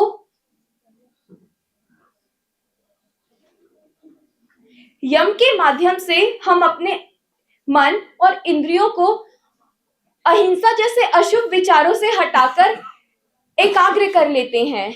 यम को 5 भागों में बांटा गया है। प्रथम अहिंसा। अहिंसा का अर्थ होता है जब हम मन, वाणी एवं कर्म से किसी को हानि नहीं पहुंचाते। दूसरा सत्य। जो पदार्थ जैसा है उसे वैसा ही प्रस्तुत करना बिना किसी भेदभाव के उसे सत्य कहते हैं। तीसरा अस्तमय। अस्तमय का वास्तविक अर्थ होता है चोरी ना करना। चौथा ब्रह्मचर्य। ब्रह्मचर्य 2 शब्दों से मिलकर बना है, ब्रह्मा एवं चार्य, यानी ब्रह्म के समान जीवन शैली। ब्रह्मचर्य का सामाजिक अर्थ होता है जब हम अपने मन को तमाम विकारों से रोकते हैं। पांचवा अपरिग्रह अर्थात लालच ना करना। अब हमने ये तो समझ लिया कि यम क्या होते हैं, लेकिन नियम क्या होते हैं ये भी जानते हैं। नियम का अर्थ होता है जब हम अपने नियम का अर्थ होता है जब हम अपने नियम का अर्थ होता है जब हम अपने मन को किसी एक दिशा में लगाकर कोई एक काम करते हैं कुछ अनुशासन के साथ। आधुनिक जीवन में धन्यवाद। माता गुजरी के संस्कारों ने कुछ ऐसा साहस प्रदान किया कि धर्म की रक्षा के खातिर 7 और 9 वर्ष के बालकों ने दीवारों में चुने जाना स्वीकार किया। ये संस्कार ही तो है जिसने आज 4 वर्ष के बालक को भक्त भागवत बना दिया। ये संस्कार ही तो है जिसने 5 वर्ष के ध्रुव को परमात्मा से मिला दिया। ये संस्कार ही तो है जिसने भगत सिंह को देश प्रेम में बलिदान देना सिखाया। ये संस्कार ही तो है जिसने हरिश्चंद्र को सत्यवादी हरिश्चंद्र बनाया। आदरणीय निर्णायक मंडल व मेरे प्रिय श्रोतागण, आज मैं आप सभी के समक्ष जीवन में संस्कारों का महत्व विषय पर अपने विचार प्रस्तुत करने जा रही हूँ। संस्कार संस्कृत का एक ऐसा शब्द जिसके बिना सुखद और आनंदमयी जीवन की कल्पना ही निराधार है। संस्कार मानव जीवन के वो अलंकार है जिसके आने से दानव भी मानव बन जाता है और मानव तो साक्षात माधव बन जाता है। 4 वेद, 6 शास्त्र, 18 पुराण और 108 उपनिषद वाले भारत को अपने ज्ञान और संस्कार के बदौलत ही विश्व गुरु की उपाधि प्राप्त है। मान्यवर, आप स्वयं देख सकते हैं कि विश्व इतिहास में अन्य ऐसा कोई और उदाहरण नहीं मिलता जहां पवन को गुरु, पानी को पिता और धरती को माता सा सर्वोच्च स्थान प्राप्त हो। पिछले 1 महीने से चल रहा महाकुंभ ये भी हमारी संस्कृति और संस्कारों का जीता जागता प्रमाण है। हम ऋणी हैं अपने संस्कारों के, जिसने बचपन से ही हमें बड़ों का आदर करना, छोटों से प्यार करना, किसी कार्य की शुरुआत से पहले भगवान को स्मरण करना सिखाया है। सर्वे भवन्तु सुखिनः अर्थात सभी सुखी रहे, ये मंगल कामना करना सिखाया है। हमारे भीतर सत्य, अहिंसा, त्याग, स्नेह, सहिष्णुता और परोपकार की भावना को जगाया है। हमारे शास्त्रों में 16 संस्कारों का वर्णन है जो जन्म से लेकर हमारे जीवन की हर अवस्था में हमें सही राह दिखाते रहे हैं। पर युग बदला, विचार बदले, व्यवहार बदला, संस्कार बदले। आज सदाचार कैसे बिखर से रहे हैं, युवा किस कदर बिगड़ से रहे हैं। जब देखती हूं कि संवेदनाएं संवेदनहीनता में बदल रही है, दुख होता है साहब कि आज संस्कारों की अर्थी निकल रही है। श्रोतागण, हमारी संस्कृति इतनी महान है, पर कितने अफसोस की बात है कि हम फिर भी अपने संस्कारों से अनजान हैं। हाँ, मानते हैं कि परिवर्तन संसार का नियम है, पर जरा आप ही विचार करें कि वो परिवर्तन जो हमें हमारी संस्कृति, हमारे संस्कारों से विमुख कर दे, क्या वो परिवर्तन हमारे समाज और देश के विकास के लिए उचित है? जवाब है नहीं। पर आज जब हम अपने वर्तमान समाज की ओर देखते हैं, तो शिष्टाचार बदला भ्रष्टाचार में। अतिथि देवो भव की भावना आज स्वार्थ देखो में बदल चुकी है। हम जन्मदिन पर मोमबत्ती बुझाते हैं और बात करते हैं कि हमारे जीवन में ज्ञान का प्रकाश हो। ये तो संभव ही नहीं। हमारे उच्च संस्कारों का स्थान आज उदंडता, अनुशासनहीनता, अश्लीलता और अभद्रता ने ले लिया है। खाओ पियो और ऐश करो की प्रवृत्ति ने तो हमारे समाज का सर्वनाश कर दिया है। और कारण, जब कारण पर विचार करते हैं तो सवाल उठता है हमारी परवरिश पर, क्योंकि एक छोटा बच्चा जो बचपन से देखता है वही सीखता है, और फिर वही बच्चा युवा अवस्था में प्रवेश कर अपने देश और समाज का भविष्य तय करता है। इसलिए आज माता पिता को चाहिए कि वो आज के इस सोशल मीडिया के दिखावे भरे जमाने से जरा हटकर अपने बच्चों की परवरिश और उनके संस्कारों पर ध्यान दें। कॉलेजों और स्कूलों में शिक्षा के साथ उन्हें गुरुकुल सा ज्ञान मिले। बस अंत में मैं यही कहना चाहूंगी कि आज जरूरत है कि हमारे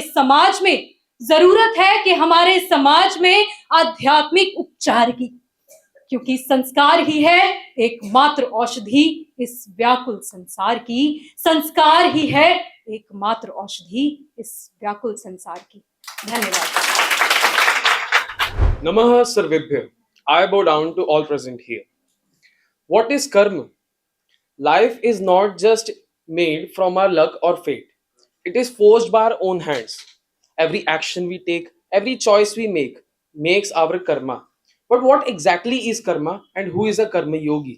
Karma simply means actions. Every action we take contemplates to karma. But a karma yogi does his work with complete determination, with purpose, with sense of dignity and a sense of duty. According to Atharva Ved, Kritam me dakshine haste, jayo me savya ahitah, which means that if my action is in my right hand, then success will lie on the palm of my left. So, according to this, we must understand that we do not have to wait for our wishes to come true without working on them. Our Bhagavad Gita also tells us that what kind of karma we should do. Niyatan karma karmatvam. Niyatan karma karmatvam. I'm sorry.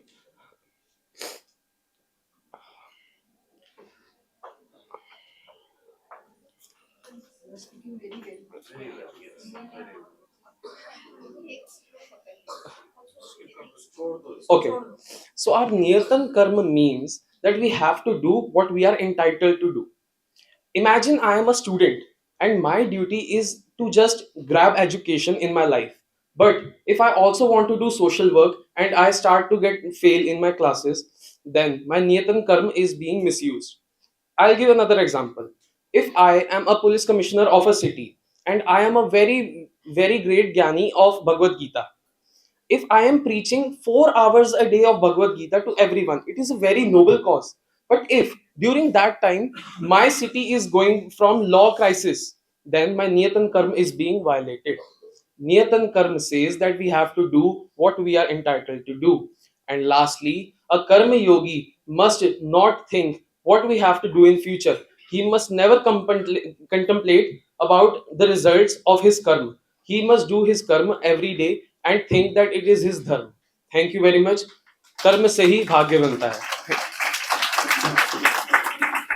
गुरु ब्रह्मा गुरु विष्णु गुरु देवो महेश्वर गुरु साक्षात परम ब्रह्मा तस्मै श्री गुरुवे नमः। यहाँ पे मौजूद सभापति महोदय, वेद प्रचार मंडल समिति एवं अध्यक्षगण, शिक्षकगण, अभिभावकगण के चरणों में नतमस्तक प्रणाम एवं हृदय पूर्वक दंडवत प्रणाम। एवं मेरे मित्रगण सहपाठीगण को हृदय से अभिनंदन अभिनंदन। आज के समाज में एक मुख्यतः सबसे बड़ी समस्या भुखमरी के बाद है वो नशा है। नशा है ना, नशा हर एक व्यक्ति यहाँ पे करता है। अब बोलोगे कैसे? नशा, किसी को पुस्तक पढ़ने का नशा है, किसी को खेल का नशा है, किसी को जिज्ञासा की नशा है, किसी को उत्पीड़न की नशा है। अलग अलग कार्यों में, अलग अलग क्षेत्रों में हर प्रकार का नशा है। अलग अलग कालों में लोगों का नशा रह चुका है। परंतु एक नशा जो है धूम्रपान का, धूम्रपान, ड्रग्स, शराब, ना जाने कितने प्रकार के नशे, ये वेस्टर्न कल्चर हमारे भारतीय सभ्यता को नष्ट कर रहा है तथा ये मानव के लिए बहुत ही कृतार्थ एवं अद्वितीय लक्षण है। इसका उपयोग नहीं किया गया जल्द से जल्द इसको बचाने हेतु तो कार्यों की चेष्टा, उत्पन्नता, न्याय, संकल्प लेना बहुत ही मुश्किल होने वाला है आने के वाले समय पीढ़ी में। क्योंकि देखा जा रहा है, एक समय था कि बुजुर्ग लोग नशा करते थे गाँवों की चौखट में, पकड़ में, परंतु अब एक ऐसा समय आ गया है कि युवा 18-19 वर्ष का जो स्वयं ड्रग्स आदि कॉलेजेस के बाहर, स्कूल के बाहर नशा में व्यर्थ हैं। और यहाँ तक तो ठीक था, उनके माता पिता भी स्वयं कह रहे कि नशा के साथ एंजॉय करो। वेस्टर्न कल्चर कहाँ आ गया महोदय, ये बताइए हमें। ये हमारे संस्कार नहीं है। हमारे संस्कार ऐसे थे कि 16 वर्ष की आयु में तो महाभारत का युद्ध लड़ने चले गए। ऐसे संस्कार थे कि स्वामी विवेकानंद बन के विश्व में परचम लहराया। हमारे संस्कार ऐसे थे, राम बन के वनवास को पाया, ना कि ये संस्कार की विहीन को पाया, विहीन को पाया। भगवान कृष्ण 15वें अध्याय में कहते हैं, निर्माण मोहाजित संग दोषा अध्यात्म नित्या विनिवृत्त कामः द्वंद्व विमुक्ता सुख दुख संकर गच्छन्ता मूढ़ा पद्मादयं तक। अच्छे नव शरीर के निर्माण हेतु अध्यात्म की जरूरत है और सही शिक्षा का ज्ञान नहीं किया गया तो मनुष्य का जीवन व्यर्थ है। मनुष्य का जीवन 84 लाख युद्धों के बाद एक कर पे मिलता है। और आपकी अवस्था बहुत ही सत्य अवस्था में जो भारत जैसे भूमि पे जन्म मिला, भारत जैसे भूमि जन्म मिला। और अब देशों में कार्य किया जाए वो कर्म नहीं होगा, पर भारत भूमि एकमात्र ऐसी भूमि है इसका वेदों में 4 वेद, 18 पुराण, 106 उपनिषद, 4 शास्त्र जितने भी हैं हमारे ग्रंथ, सब में कहा गया है कि भारत में कर्म किया गया देव कर्म कहा जाता है। तो आप कैसे व्यक्ति है जो भारत जैसे भूमि में रह के अपने समाज को गंदा कर रहे हैं, नशा कर रही है? कहाँ कन्या है, कहाँ कन्या है? अपने मन वक्तव्यों को विचार करें, अपने समक्ष विचारों को करें। और तथा जब कृष्ण जी 15वें अध्याय के 7वें श्लोक में कहते हैं, ममेवांशो जीवलोके जीवभूत सनातनः मनःषष्ठानीन्द्रियाणि प्रतिष्ठाने कर्षति। मैं तुम्हारे शरीर में वास करता हूँ। जब आप मंदिर जाते हो, सुंदर वस्त्र, सुंदर कपड़े, मस्जिद जाते हो, सिर पे रुमाल ढककर, अलग अलग धर्म स्थल, अलग अलग कार्य स्थल कहीं पढ़ने जाते हो, तो शरीर को शुद्ध करके, मन को शुद्ध करके जाते हो, ठीक है? तो मंदिर स्वरूप तो शरीर को गंदा करने का हक आपको किसने दिया? ये प्रश्न हर एक व्यक्ति के अंदर हृदय से आता है, परंतु हृदय की नहीं सुनता, मस्तिष्क का सुनता है। मस्तिष्क का ज्ञान लोगों को लाभदायक है, परंतु हृदय का ज्ञान हो तो जीवन तर जाता है। हृदय का ज्ञान हो तो जीवन तर जाता है। इसलिए हमारे ऋषि मुनि भी कह गए शुक्ल यजुर्वेद के 3 अध्याय में, समिधाग्नि दुरस्य कृते बोधयाते धम्मा आस्मिन् हत्या जुहोदन सुसमिधाय सोचिके। या तो फिर ऋग्वेद का मंत्र हो, तच्चक्षु देवहितं पुरस्ताच्छुक्रम सर्दः पश्येम सर्दः शतं जीवेम सर्दः शतभूषणयाम सर्दः शतं प्रभवाम सर्दः शतं दीनाः स्याम सर्दः भूयिश्च सर्दः शतातो। या आपके घर में जो वैदिक ब्राह्मण है हमेशा बोलते हैं गणानान्त्वा गणपति गुंघवामहे प्रियानान्त्वा प्रियपति गुंघवामहे निधिनान्त्वा निधिपति गुंघवामहे वसुमहा आहम जाने गर्भधमा को जासे गर्भधम। जितने भी वैदिक मंत्र हैं, जितने भी अस्त्र हैं, उन चीजों पे ध्यान नहीं दिया गया, नशाओं को नहीं रोका गया, तो समाज को न्याय करना होगा।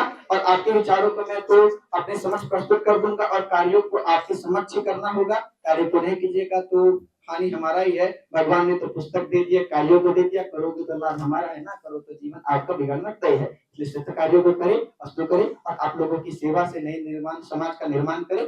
धन्यवाद। राधे राधे। नमस्कार। Mahadev Shambho. I, participant number 20, has a great privilege to speak on the profound truth of life, that karma shapes our destiny. कर्म से ही भाग्य बनता है। अगर हमें जिंदगी में कुछ नहीं मिलता तो लोग हमारे पास आते हैं और कहते हैं यह आपके भाग्य में नहीं लिखा हुआ था। अगर हम किसी मुकाम पे पहुंच जाते हैं, चाहे वो अपनी मेहनत से पहुंचे, पर लोग हमें क्या कहेंगे?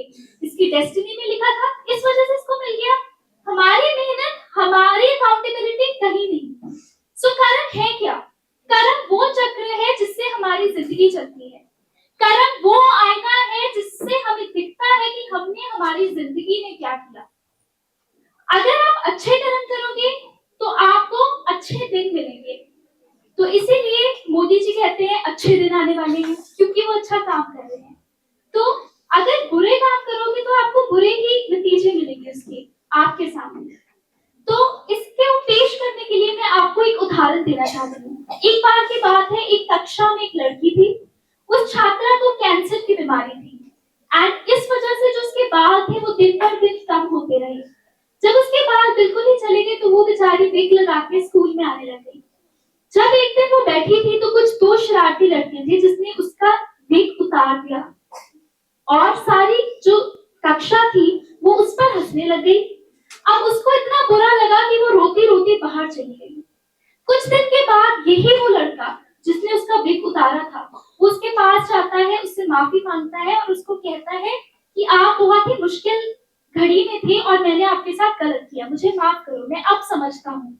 वो तो समझते थे लेकिन पूरी कक्षा को समझ में नहीं आया कि ऐसा क्या हुआ कि ये इस लड़की जो कल तक उसका मजाक उड़ा रहा था वो आज उससे माफी मांग रहा है। कुछ दिन बाद कक्षा में पता चला कि उस लड़की की मौत हो जाती है कैंसर के द्वारा। तो ये है कर्म मेरे दोस्तों। इससे हमें क्या शिक्षा मिलती है? हमें शिक्षा मिलती है कि अगर हम किसी दूसरे का मजाक उड़ाएंगे तो कभी ना कभी भगवान हमें भी दिखाएगा कि उस और कैसा लगता है, उस किनारे पर कैसा लगता है। तो इसलिए हमें अच्छे कर्म करने चाहिए। अच्छा, कुछ लोग अच्छे कर्म भी करेंगे पर ये तो हमारी महाभारत में भी लिखा है कि अच्छे कर्म करो पर फल की इच्छा मत करो। लेकिन हम क्या करते हैं? हम अच्छे कर्म करेंगे। मैं आपको एक उदाहरण देती हूँ। कुछ लोग होते हैं जो पार्क में बेंच लगवाएंगे लेकिन उस बेंच पर कहीं ना कहीं आप ढूंढना अपना नाम जरूर लिखवाएंगे, डोनेशन तो देंगे पर अपनी फोटो जरूर खिंचवाएंगे। ऐसा क्यों? क्योंकि क्या लगता है उनको कि भगवान अपनी गैलरी में उनकी वो डोनेशन देती हुई फोटो सेव करेंगे या फिर भगवान स्वयं नीचे आके उस बेंच पे देखेंगे कि उन्होंने ये बेंच लगवाया था। भगवान ने तो देख ही लेना है ऊपर से, लेकिन वो अपनी अच्छाई भगवान को नहीं, वो लोगों को दिखाते हैं। वो अपने आप को भरोसा दिलाते हैं कि हम अच्छे इंसान हैं। तो अगर आप अच्छे कर्म करना चाहते हो मेरे दोस्तों तो करो, पर उसकी फल की इच्छा मत करो। आज मैं कुछ अच्छा करूंगी तो कल मुझे उसका फल मिल जाएगा, ऐसा नहीं होता। और एक और बहुत ही बड़ा भ्रम है, वो भ्रम है कुछ लोग गलत करते हैं और सोचते हैं कि उनको उसकी सजा अगले जन्म में मिलेगी। नहीं मेरे दोस्तों, उसकी सजा उनको इसी जन्म में मिलेगी। एंड कैसे मिलेगी ये भगवान ने लिखा हुआ है। मैं मानती हूँ जो हमारे हाथों पे लकीरें भगवान ने बनाई हैं, लेकिन हाथ तो हमारे हैं ना। इस हाथ से हम क्या करते हैं? इस हाथ से मैं किसी गरीब को भोजन भी दे सकती हूँ और इसी हाथ से किसी को दुख पहुंचाने के लिए जहर भी दे सकती हूँ। क्या मैं करती हूँ वो तो मेरी पावर में है ना। I'll end this beautiful day with one quote. It says, "You are the author of your own life. Write it well. Write it in such a way that people get inspired from you." धन्यवाद। अच्छे कर्म कीजिए क्योंकि कर्म ही असली है। यह संसार क्षणभंगुर है। इसमें सुख क्या और दुख क्या। जो इससे बनता है वो इसी में ही लय हो जाता है और यही संसार का सबसे बड़ा नियम है जिसे झुटलाया नहीं जा सकता। जैनेंद्र कुमार ने क्या खूब कहा है इन पंक्तियों में। मैं आज इस मंच पर खड़े होकर इसी सत्य को आगे बढ़ाना चाहती हूं और मेरा विषय है संयमित जीवन, सुखी जीवन। आखिर संयमित जीवन है क्या? क्या है ये संयमित जीवन? अर्थात अपने मन, अपने बोली, अपनी वाणी और अपने कार्यों पर नियंत्रण पाना। नियंत्रण पाने से क्या होगा? हमें शारीरिक सुख एवं मानसिक और आत्मिक शांति भी मिलेगी। जो भी व्यक्ति संयमित जीवन व्यतीत करता है वो अपने लक्ष्य को, अपने उद्देश्य को निश्चित रूप से पा लेता है और अपना जीवन सुखमय व्यतीत करता है। परंतु हम लोगों में एक कमी है कि हम सुख ढूंढते हैं। हम सुख को ऐसी जगह ढूंढते हैं और ऐसे कार्य करते हैं जो गलत रास्ता अपना लेते हैं हम। धन रूपी सुख को पाने के लिए हम अपने सिद्धांतों की ही बलि चढ़ा देते हैं। हाँ, हम करते हैं, परंतु हमें यह ध्यान रखना चाहिए कि धन अच्छे कार्यों से ही उत्पन्न होता है, हिम्मत और विद्वत्ता से बढ़ता है, चतुराई से फलता फूलता है, और संयम से, जी हाँ, संयम से हम सुरक्षित रख सकते हैं उसे। धन को सुरक्षित रखना अत्यंत आवश्यक है। संयमित जीवन जीने के बहुत से तरीके हैं, पर उनमें से सबसे सर्वश्रेष्ठ है वाणी पर संयम, वाणी पर नियंत्रण रखना। संत कबीर दास जी ने बहुत खूब कहा है, बहुत सुंदर लिखा है, ऐसी वाणी बोलिए मन का आपा खोए, औरन को शीतल करे आपो ही शीतल होए। हम सब जानते हैं, मैं कुछ नया नहीं बता रही हूं। इससे हमारा मानसिक और आध्यात्म और सामाजिक सुख प्राप्त होगा। इसके अलावा हमें अपनी दिनचर्या, अपने कार्यों पर भी ध्यान देना आवश्यक है। अक्षय कुमार का नाम हमने बहुत सुना है कि वो अपने दिनचर्या में बहुत ही सफल हैं कि नहीं? बिल्कुल हैं। वो स्वच्छ और पौष्टिक आहार ग्रहण करते हैं, नियमित रूप से उठते हैं, व्यायाम करते हैं। क्या हम ये सब नहीं कर सकते? बिल्कुल कर सकते हैं, पर आलस्य के कारण नहीं करते हैं। इससे हमारा शारीरिक और मानसिक संतुलन सही रहेगा। सबसे कठिन जो है वो है मन को संतुलित करना। हम अपने मन को संतुलित नहीं कर सकते, लेकिन ये नामुमकिन नहीं है। श्री कृष्ण ने कहा है कि जो व्यक्ति अपने मन को संतुलित, नियंत्रण में नहीं रख सकता, उसका मन ही उसका सबसे बड़ा दुश्मन है। और क्योंकि हम जानते हैं मन तो चंचल है, और हमारा ये धर्म है कि अपने मन को नियंत्रण में रखें। और इसी के साथ मैं कामना करूंगी कि हम सब सुखी हों, और मैं कहूंगी सर्वे संतु सुखिनः, सर्वे संतु निरामया, सर्वे भद्राणि पश्यन्तु, मा कश्चित् दुःख भाग् भवेत्। ओम शांति। धन्यवाद।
क्षमा धर्म है, क्षमा यज्ञ है, क्षमा वेद है और क्षमा शास्त्र है।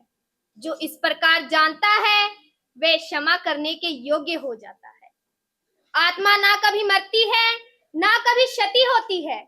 सतमार्ग पर चलते हुए मरने से ना डरो, हानि की चिंता ना करो। मनुष्य अपनी परिस्थितियों का निर्माता स्वयं ही होता है। जो जैसा सोचता है करता है वे वैसा ही हो जाता है। सुनने में कितना अच्छा लग रहा है ना। जानते हैं ये चंद सी पंक्तियां जो हमारे जीवन को सतमार्ग की ओर ले जा रही हैं, वे कहाँ अंकित हैं? हमारे वेदों में। नमस्कार, मैं नेहा कुमारी उपस्थित हूं आपके समक्ष वेद मनुष्य के सच्चे मार्गदर्शक पर अपने विचार लेकर। किसी महान विद्वान ने कहा है कि उन्नति के मार्ग हैं उत्तम विचार, उत्तम कर्म एवं उपासना। ये तीनों संग्रहित रूप में हमें कहाँ मिलेंगे? हमारे वेदों में। वेद हमारे सच्चे मार्गदर्शक हैं। वेदों में वर्णित ज्ञान एवं सिद्धांत हमारे जीवन को सार्थक और सफल बनाता है। वेद ईश्वर की आवाज है। इनमें 4 ग्रंथ हैं, ऋग्वेद, सामवेद, यजुर्वेद एवं अथर्ववेद। वेद कहता है कि क्रोध भी तब पुण्य बन जाता है जब वह धर्म और मर्यादा के लिए किया जाए, और सहनशीलता भी तब पाप बन जाती है जब वह हमारे धर्म और मर्यादा को बचा ना सके। वेद दीपक की लौ की भांति होते हैं जो अंधकारमयी संसार में हमें उजाला दिखाते हैं, हमारा पथ प्रदर्शित करते हैं। ऋग्वेद दीपक की लौ, सामवेद दीपक की छाया, अथर्ववेद दीपक की ध्वनि एवं यजुर्वेद दीपक का तेल है। वेद उस अध्यापक की भांति हैं जो हमें ज्ञान के साथ साथ हमारा मार्गदर्शन भी करते हैं। वेदों के गुणगान में मैं ये कहना चाहूंगी कि पशुओं से था संग हमारा, पशुओं से थे घिरे हुए, अविद्वानों से था संग हमारा। ब्रह्म कर्म मोक्ष आत्मा से हमें मिलाया वेदों द्वारा। धर्म आचरण औषधि, सुखी जीवन का निर्वाह, व्यापार कर्म कांड आदतें, मृत्यु हो या विवाह, ज्ञान की रोशनी को हम तक पहुंचाया है। कब, कैसे और क्या करना है वेदों में स्पष्ट बताया है। वेद ज्ञान का असीमित भंडार है। यदि हम एक अच्छे राष्ट्र, एक अच्छे समाज का निर्माण करना चाहते हैं तो हमें वेदों का अनुसरण करना चाहिए। वेदों से हमारे आध्यात्मिक, नैतिक एवं सामाजिक उद्देश्यों की प्राप्ति होती है। अंत में बस इतना ही कहना चाहूंगी कि वेदों की महिमा अपरंपार, प्राचीन ज्ञान का है संचार। वेदों की महिमा अपरंपार, प्राचीन ज्ञान का है संचार। जीवन यापन का आधार वेदों की महिमा अपरंपार। धन्यवाद।